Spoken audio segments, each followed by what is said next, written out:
It's so mind-boggling that actually both the PM and the Chancellor were literally open-mouthed, slack-jawed, shocked when they were first told about it. Are you essentially saying that a whole bunch of supposedly secret networks were in fact bought by China and operated by China? Hi, Robert Peston here with a special episode of Talking Politics, which will be focused on the threat to our security posed by China. Now, there are three aspects to this.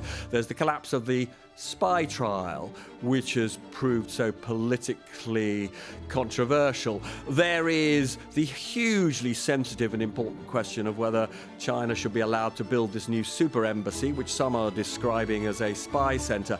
And then there are the revelations by Dominic Cummings, which he made yesterday in an interview with The Times, that China breached the government's communication systems. So, this episode will be focused on an interview with Dominic Cummings. There is tons of detail about this security breach that I want to get out of him. And equally, he will have important views as having been right at the centre of government as the chief advisor to Boris Johnson when Johnson was Prime Minister. There'll be tons of information and analysis that's relevant to all of this, about the embassy, about the spy trial. So buckle up. It's going to be a lively episode. Dominic, good to see you. I wanted to start by taking you back to your early days as the main advisor, the chief aide to the then Prime Minister Boris Johnson. Early 2020, you are called into a meeting with the Cabinet Secretary. I think the Prime Minister, as I understand it, was there too. What was it that you were told in that meeting? Yeah, so there were two meetings, Robert. The first one was in, there's the bunker, the kind of bunker for secret conversations underneath number 10 itself. The first meeting was a small meeting in there. And then the second meeting was a more formal, bigger meeting in the Cabinet room upstairs. Essentially, the gist of the meeting was this. The Cabinet Secretary brought us in and said, I'm afraid we have to brief you on a very serious problem with the intelligence services and with China. And he outlined what the problem was. And essentially, it's this. If you imagine there are different parts of the British deep state, right?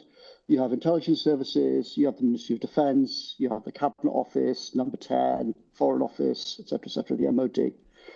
And these different bits of the system communicate with each other, and they communicate a lot of data through cables. Yeah. And the intelligence services, MI6 obviously, has global secret bases, which it uses for recording information of various kinds. And then this information is beamed back to Britain. And essentially what the Cabinet Secretary said was, we have discovered that years ago, China bought the companies that actually own and control the data pipes running between all these different parts of the British state.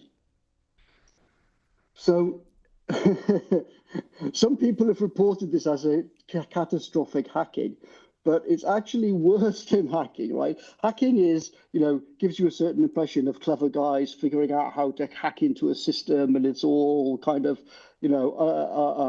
tactical and tricky behavior and cat and mouse. But this is actually a much bolder and bigger thing. They didn't hack it, they bought the actual core infrastructure. So you imagine you have for example, MI6 data center, and then you find out that, the data center that the data is all coming into from its secret listening posts all around the world is actually owned by China. And the pipes running out of it and into it are owned by China. So that's what the Cabinet Secretary said. Now, and just to be clear, there was no ambiguity about this. He was saying that China not only had access to this very confidential information, but was indeed accessing it. I mean, there's a difference between having the potential to access and actually accessing. Lots of this data was encrypted, but you never know with encrypted data, does the encryption actually work or not, right? You encrypt data, but first of all, you try to hide it, right? You don't actually want China owning the system via which you communicate.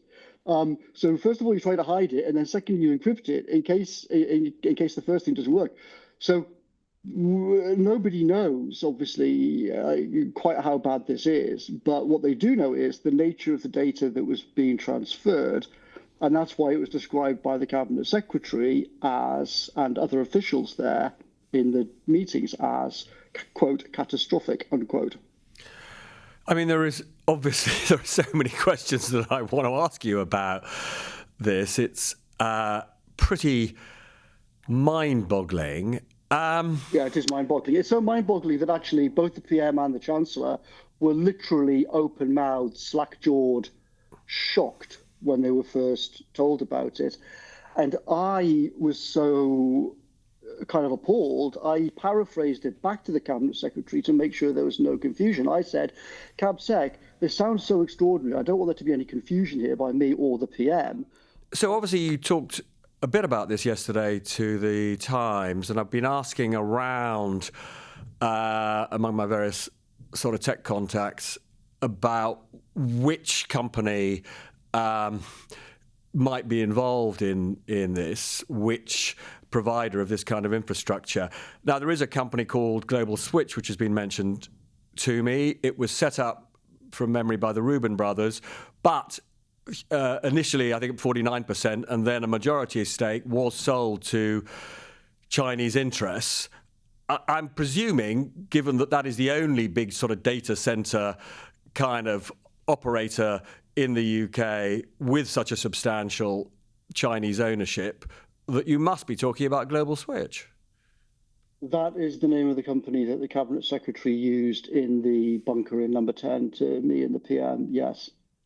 And then I was also told yesterday, Robert, so I asked around some of the people who briefed us on this yesterday. So obviously I saw this suddenly started to buzz around the news. So I called some of the people who briefed us, and they said that they'd been told that Global Switch is still operating and indeed continues to hold and transfer vast amounts of data now that's beamed around the southeast of England. It's possible that this conversation that we're having now somehow is going through entities controlled by Global Switch.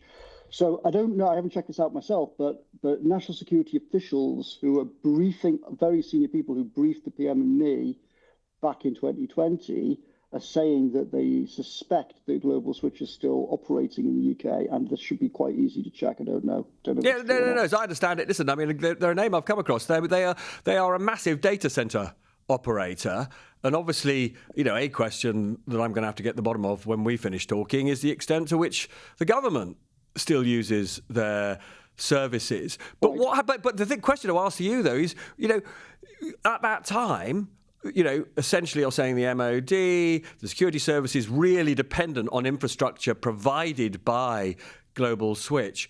What did you then, you know, ask, you know, essentially the people within Whitehall who are responsible for the communications infrastructure? Didn't you then just give an instruction and say, you've got to detach from your dependence on Global Switch on this provider? What happened next? So this was also obviously in the context of all the big arguments about Huawei, which were going on and had been very prominent in January before the pandemic kind of knocked everything else off the agenda, right? So there was already huge discussions in Whitehall about some of these infrastructure and data issues because of the whole Huawei nightmare. So yeah, so obviously my first question was, how on earth could this possibly have happened? How can you have the critical infrastructure like this bought by China and no one noticing for years, by the way? It wasn't like this happened and then, we kind of screwed up for 2 weeks and then someone spotted it.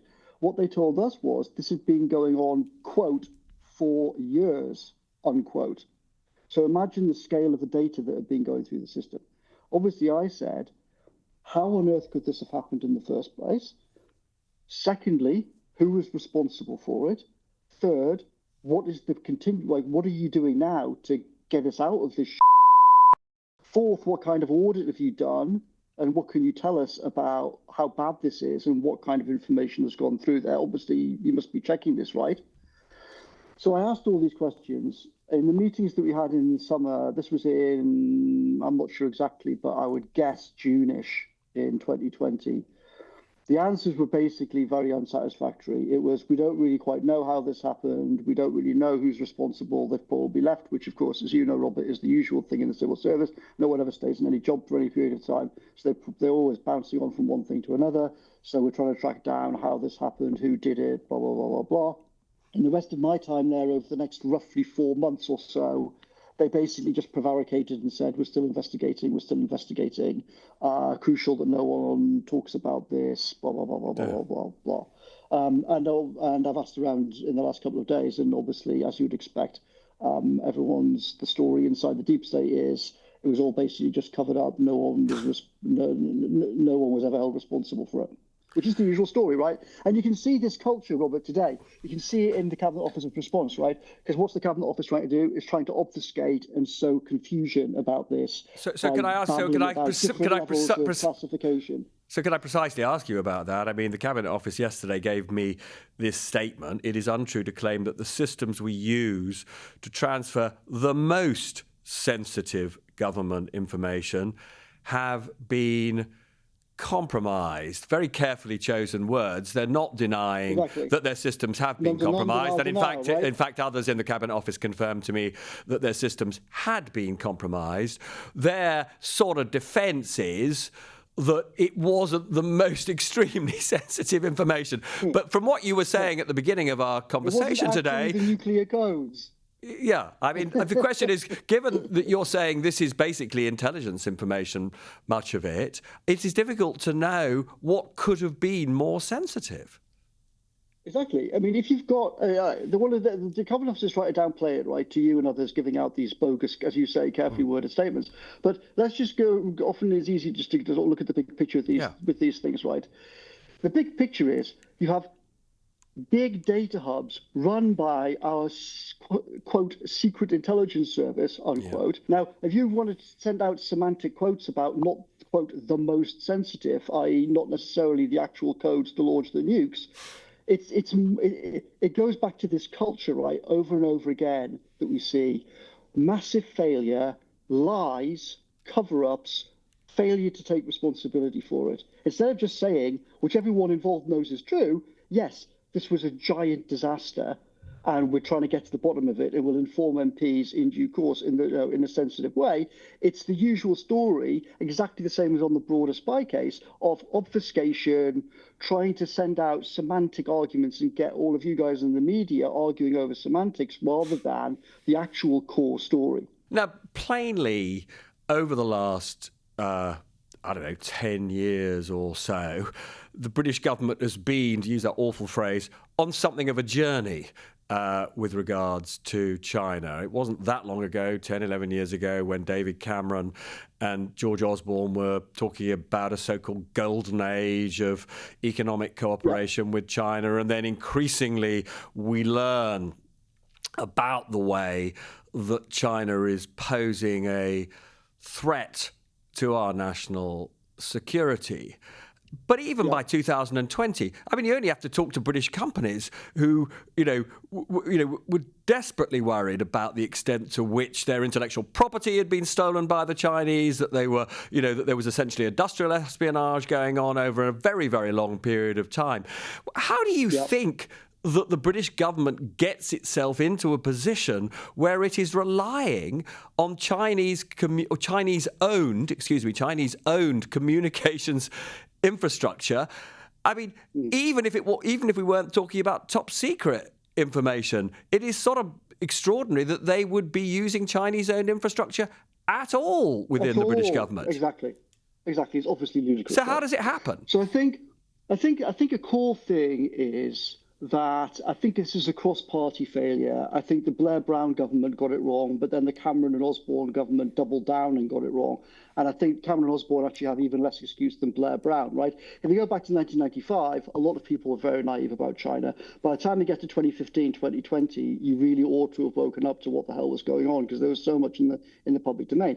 The reality about this is that, as people at the top of the intelligence services said to me in 2019, 2020, politicians have said very explicitly to the intelligence services, our priority is Chinese money over security. And we don't want rows and argy-bargy in the intelligence world and security concerns getting in the way of the flow of money. We need the money. And I think you had a bunch of politicians like Cameron and Osborne and Labour politicians who thought that.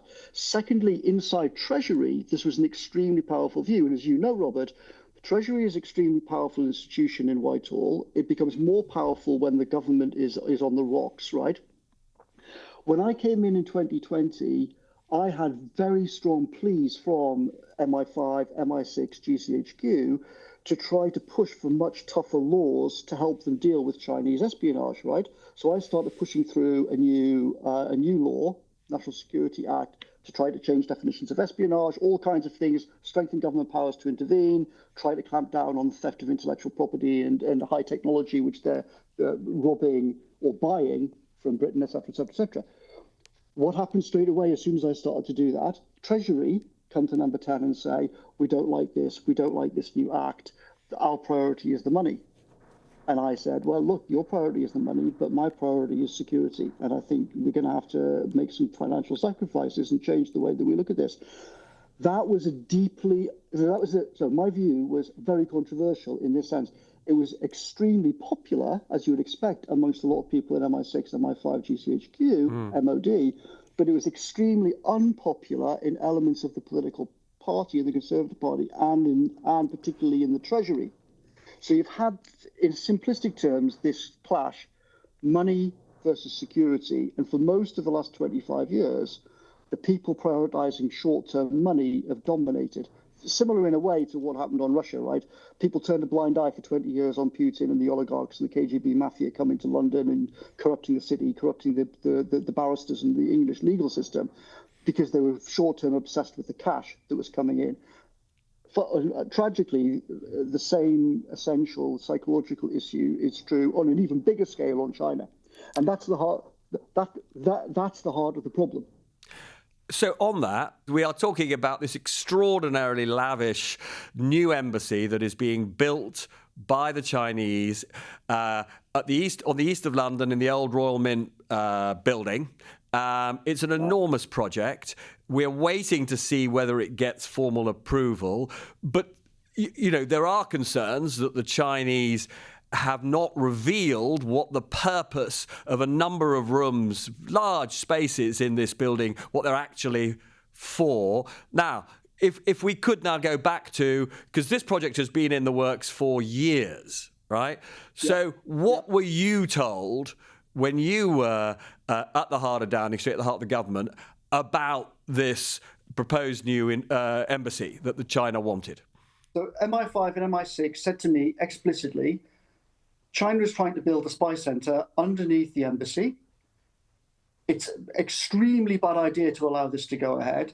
It's particularly a bad idea given the exact location and various cables which run underneath London. Please, will you help us try to persuade the Prime Minister to kibosh this dreadful idea, because other powerful parts of Whitehall don't want to have a row with China about it, particularly the Treasury. I said, obviously, I agree with you. Obviously, this is insane. Obviously, we should go together to the PM and say that this shouldn't happen. And we had that conversation with the PM. I said that I agreed with the intelligence services. But of course, as always with these things, right, it rumbles on year after year after year. And we're told now by Whitehall that they expect the government to okay it shortly. And it's just complete madness and extremely damaging for Britain around the world. Right, because everyone knows what's going on, and it's a sign of some kind of appalling mix of incompetence and extreme cowardly weakness from Whitehall that they okay building literally a spy center underneath our capital city? What kind of signal does that send to the rest of the world?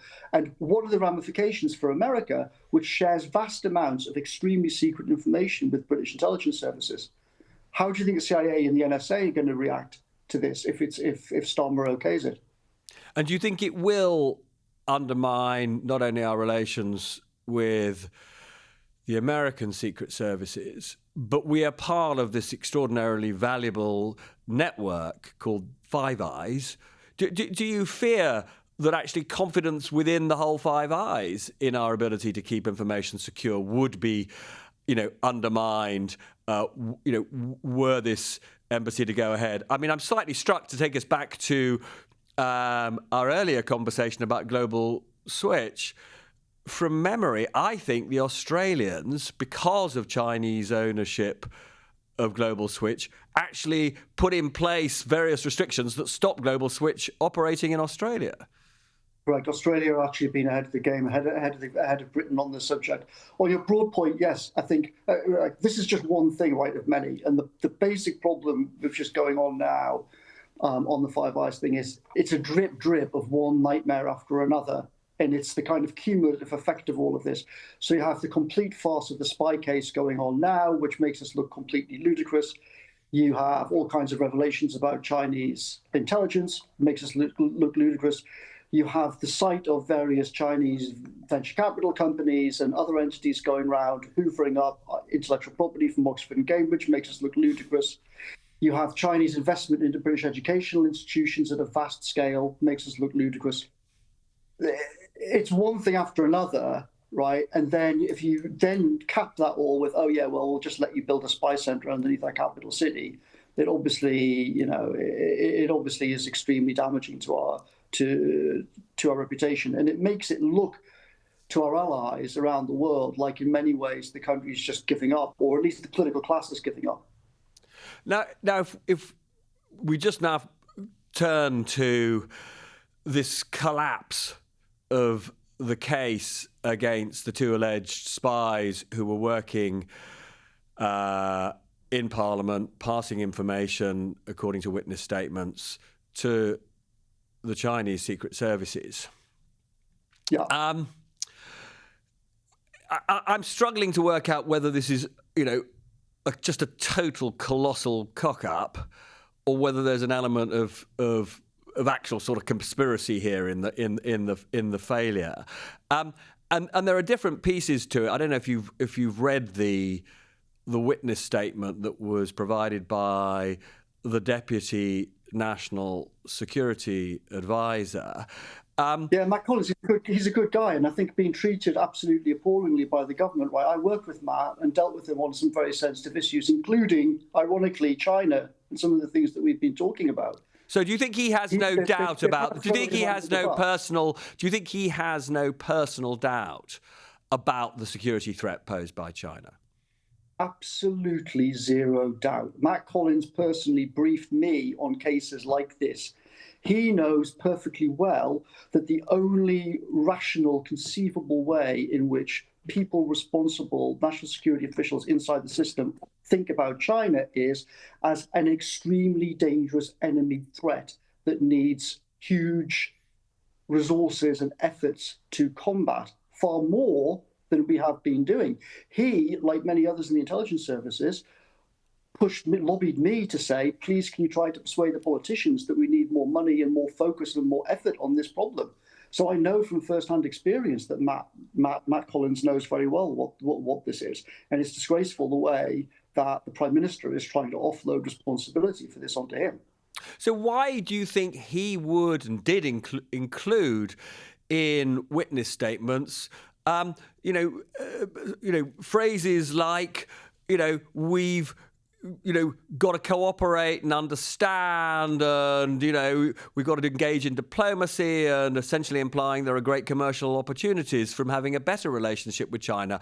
I mean, once I read those statements in his witness statements, I did sort of understand why the DPP thought this was going to be a very hard case to win. Obviously, I'm not in Downing Street, but I've talked to people inside Downing Street dealing with this issue.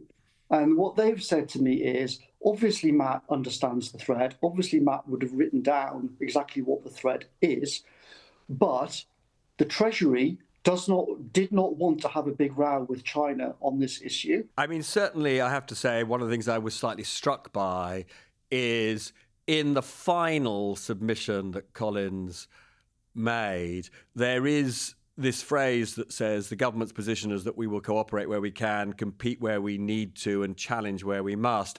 And it rang a bell, and I happened to look back to Labour's manifesto, which says about China, we will cooperate where we can, compete where we need to, and challenge where we must. Exactly. And given that the Prime Minister has broadly said all the evidence is to do with the position from 2021 to 23, Matt Collins there is describing the current Labour position. So, there are, as you point out, some quite interesting and important and unanswered questions about whether it's explicit or implicit, the current government's influence on what was told to the DPP and the Crown Prosecution Service. If the Prime Minister was told about this case, given the facts of it, and said, Prime Minister, do you think this case should go ahead or not? The case would have gone ahead. That's how the system works. Number 10, the Prime Minister would speak to the Attorney General and he'd say, I've looked at this case, make sure this case goes ahead, call the DPP and tell them to do it. That's how the system works. I'm just going to ask you one final question as somebody who has been at the heart of government.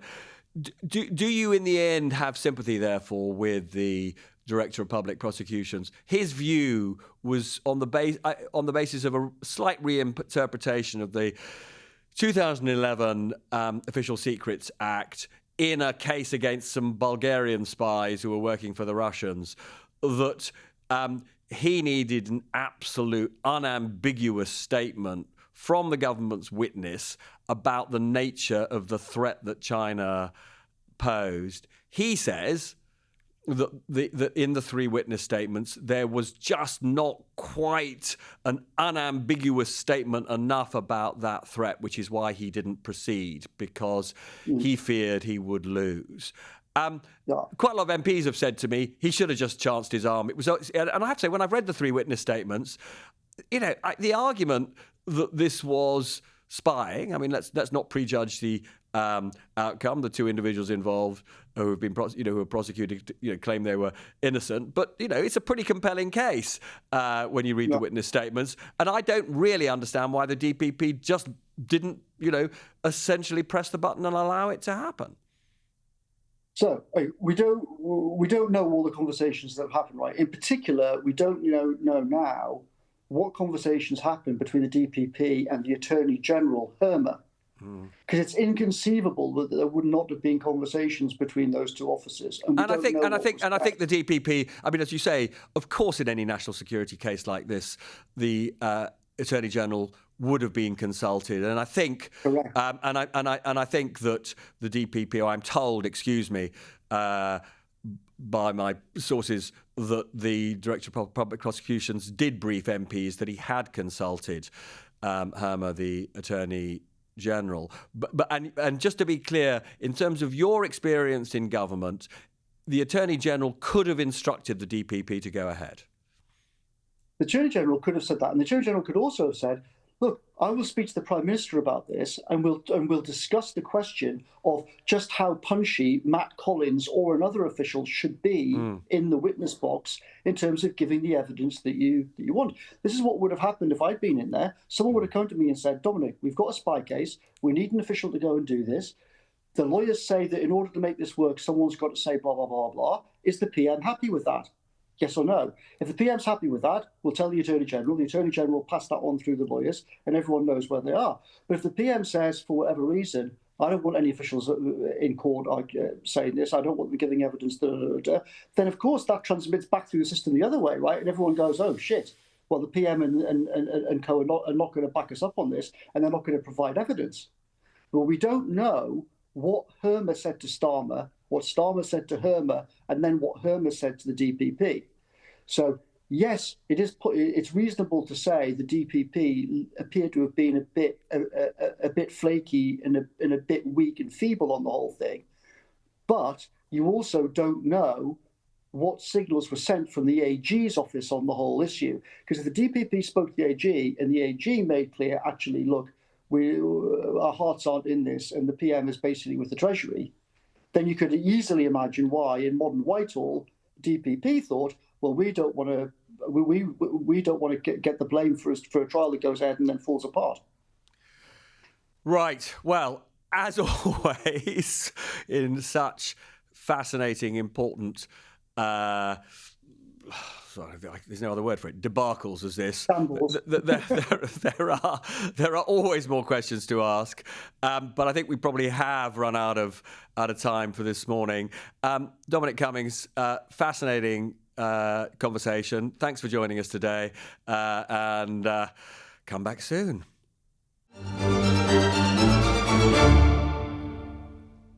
A great deal to digest there. Lots of contentious claims and therefore lots and lots to put to Global Switch, the British government and China's government. Here is what they say. Global Switch, which is controlled by Chinese investors led by Jiangsu Shagang Group and Avic Trust, previously provided digital infrastructure services to the British government. But neither the British government nor the company will say precisely what those services were. The company continues to operate in the UK, but says it doesn't hold any active government contracts. It also says it doesn't have access to clients' data or equipment and hasn't been accused of wrongdoing. As for the British government, it says the data centre in question was never used to store what it defines as secret data. A government spokesperson also told us that the UK's national security is their first duty, that they'll pursue pragmatic cooperation with China while responding with strong countermeasures where they need to. The Chinese embassy told us that it never interferes in other countries' internal affairs and always acts in an above-board manner. And in relation to the proposed new embassy, the Chinese embassy said the claim that China's new embassy project poses a potential security risk to the UK is completely groundless and malicious slander, and we firmly oppose it. What's the overarching story here? The government's complicated relations with China are not getting any easier. See you soon in the next episode of Talking Politics.